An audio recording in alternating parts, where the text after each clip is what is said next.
एक ही उल्लू काफी था बर्बाद गुलिस्ता करने को, हर शाख पर उल्लू बैठा है, अंजाम गुलिस्ता क्या होगा?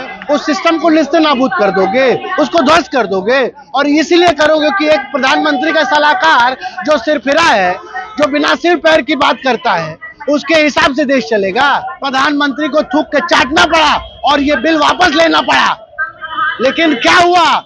750 किसान शहीद हो गए। तो ये उल जलूल सिफारिशें अगर लाई जाएंगी, तो अगर 18 घंटा काम करने वाला प्रधानमंत्री पूरे देश बेच डालता है, तो आप ये सोचिए कि इस देश को बनाने वाले लोगों ने कितना मेहनत किया होगा। कि आज अगर बाबा साहब होते तो रो रहे होते, बाबा साहब अगर होते तो आज जेल में होते। क्यों जेल में होते? क्योंकि आज वैसे ही मनुवादी, वैसे ही संविधान विरोधी लोगों को हमने, आपने ऐसे लोगों को सत्ता में बैठाने का काम किया है। हर साजिश, हर प्रयास, हर कुचक्र इसीलिए रचा जा रहा है कि इस देश को जाति, मजहब, संप्रदायों में बांटकर, आग लगाकर राजनीति की जाए। भाई मनोहर लाल जी का दामाद है मोनू मानेसर, क्यों नहीं उसको गिरफ्तार कर रहे हो? फूल माला पहना करके और उनको चुनाव लड़ाया जाएगा, और वैसे ही लोग सत्ता में बैठकर मुजफ्फरनगर में दंगे कराएंगे। ब्राह्मणों को जो है माथे पर पागल लिखा हुआ है कि आप उनको अव्वल दर्जे का बेवकूफ समझते। सुनिए, बदलने से आपको नुकसान नहीं, हमें कोई नहीं नुकसान होगा, देश को कोई नुकसान नहीं होगा। आप बताइए ना, आप बदल दोगे? आप संविधान कैसे बदल दोगे? आप इस देश की व्यवस्था को बदल दोगे?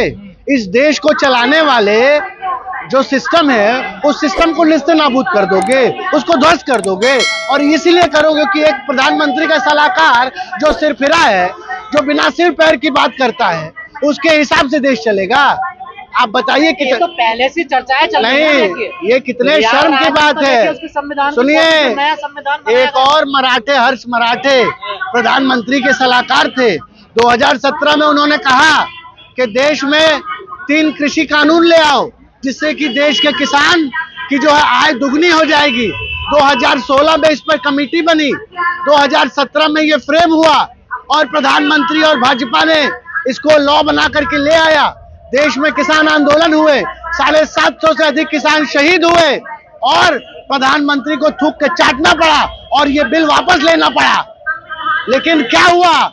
750 किसान शहीद हो गए। तो ये उल जलूल सिफारिशें अगर लाई जाएंगी, तो इस देश का कौन लोग हैं फिर ये जो बदलने की बात कर रहे हैं? वही लोग हैं जिन्हें संविधान को, जो संविधान की प्रतियां जिन्होंने जलाई, जिन्होंने संविधान का बहिष्कार किया, जिन्होंने तिरंगे का बहिष्कार किया, जो नहीं चाहते हैं कि इस देश में संवैधानिक प्रक्रिया से जो है चुना जाए इस देश के लोगों को, वही लोग हैं। आज आप बताइए कि वही प्रधानमंत्री जो स्टेशनों पे चाय बेचा करते थे, जो 35 साल भीख मांगे, ऐसे प्रधानमंत्री को इस संविधान के माध्यम से ही आज सत्ता के सर्वोच्च शिखर पर पहुंचने का काम मिला। आज उसी पुराना हो गया संविधान, देखी नहीं आपने बैठ तमाम साधु, मतलब कितने, ये एक तो अनपढ़ और जाहिलों की फौज है।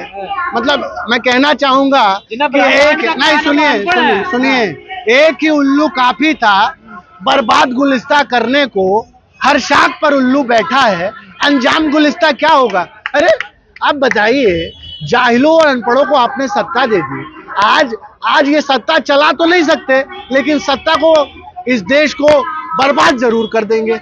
आज बताइए, प्रधानमंत्री जी जो 18 घंटा काम करते हैं, अगर 18 घंटा काम करने वाला प्रधानमंत्री पूरे देश बेच डालता है, तो आप ये सोचिए कि इस देश को बनाने वाले लोगों ने कितना मेहनत किया होगा, कितना। और आज तो सबसे बड़ा खतरा सामाजिक न्याय को है। आज जिस तरीके से निगमीकरण हो रहा है, निगमीकरण का मतलब क्या होता है? और बहुजन भाइयों, इस देश के दलितों, वंचितों, शोषितों, इस बात को समझो। मेरा गला फाड़ फाड़ के गला फट चुका है कि निगमीकरण, प्राइवेटाइजेशन मतलब आरक्षण खत्म, ये एक जरिया है इस देश से सामाजिक न्याय को खत्म करने का।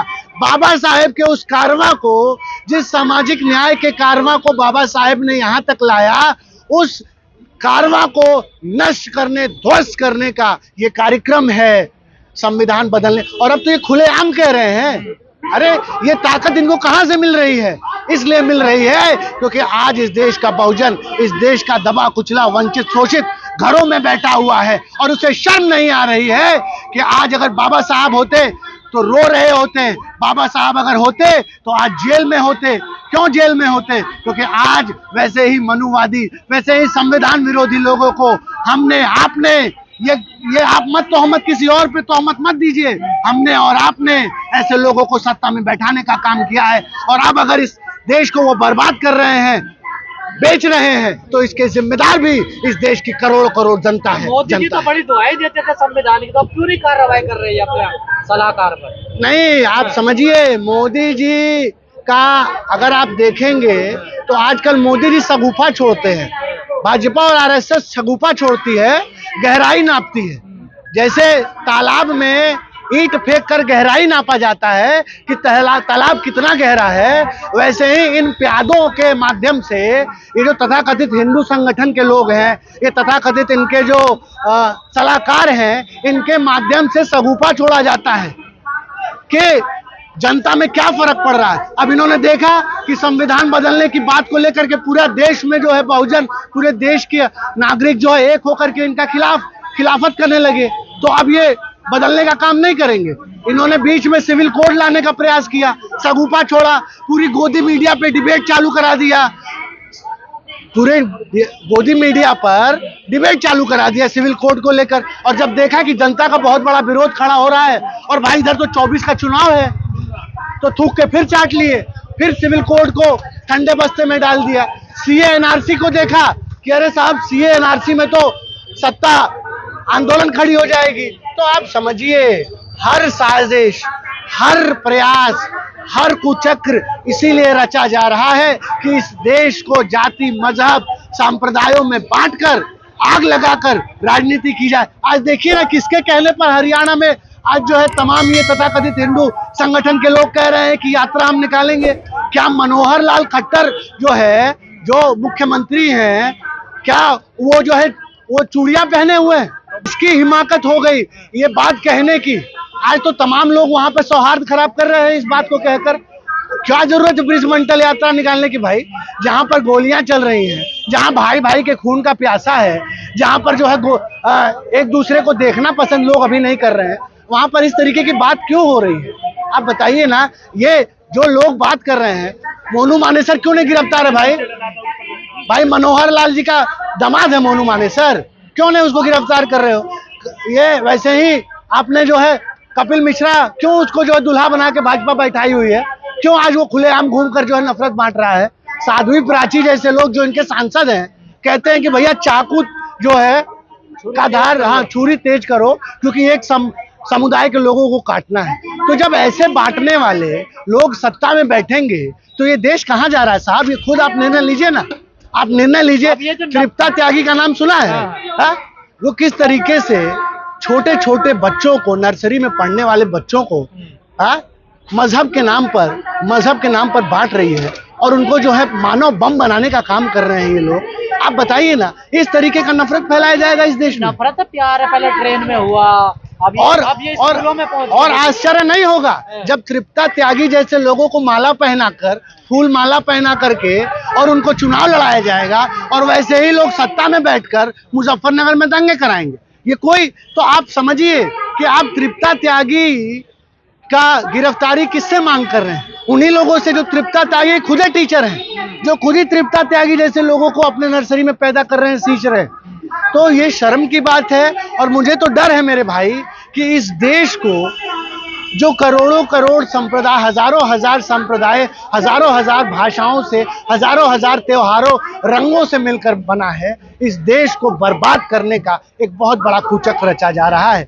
और अगर आप समझिए कि अगर ये देश ऐसी तरीके से बढ़ता रहा, इसी तरीके से जाति और मजहब के नाम पर बढ़ता रहा, तो वो दिन दूर नहीं मेरे भाई, जब ये देश सीरिया बन जाएगा, जब ये देश लेबनान बन जाएगा, जब ये देश यूक्रेन बन जाएगा, जब इस देश में हर गली, चौक, चौराहे पर जो है वो दंगे होंगे, जातिगत हिंसा होगी, सांप्रदायिक हिंसा होगी। इसलिए हाथ जोड़कर मेरा इस देश के सभी वर्गों से ये अपील है कि इस भारत को बचा लो, और 24 मौका है, अगर 24 में इस देश को आप नहीं बचा पाए तो फिर ये देश को कोई बचा नहीं सकता है, बचा नहीं सकता है। धन्यवाद। जय हिंद, जय भारत।